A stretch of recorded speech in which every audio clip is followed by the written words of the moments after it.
अस्सलाम वालेकुम दोस्तों, कहिड़ा हाल आहिनि? ख़ुशि आहियो? बिल्कुलु ख़ैर ख़ैरियत।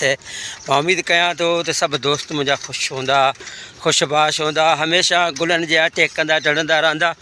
त दोस्तों, असां बि पंहिंजे रोज़गार सां निकिरी चुका आहियूं, वञूं पिया पंहिंजे रोज़गार जो सिलसिलो। हमेशह मां दोस्तनि सां शेयर कंदो रहंदो आहियां रोज़गार जेको मुंहिंजो आहे।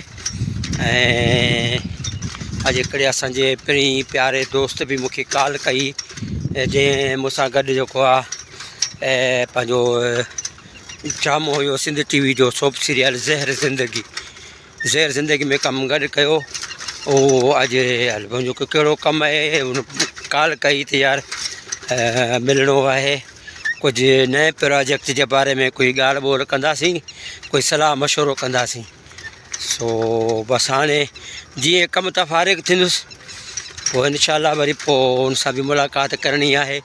ऐं पंहिंजे दोस्त सां जेको दोस्त अचे पियो, ऐं पोइ दोस्त उहो कहिड़ो अचे थो पियो उहो बि मां दोस्तनि सां मां शेयर कंदुसि, ज़रूरु शेयर कंदुसि। ॾिसूं त उहो दोस्त खे शायदि तव्हां ड्रामे ज़हर ज़िंदगी में बि सुञाणींदा हूंदव।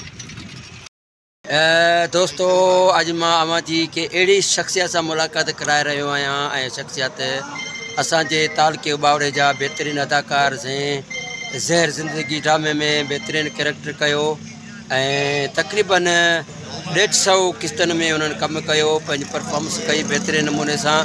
अॼु जेको आहे असांजे बावड़े शहर में असां ते वॾो उन्हनि एहसान कयो, असां ते वॾो महिरबानी कई, कुर्ब कयो, असां वटि हिते कही आया आहिनि ऐं असां सां मिलणु आया आहिनि मोहतरम जनाब जवाद हुसैन सुमरो साहब।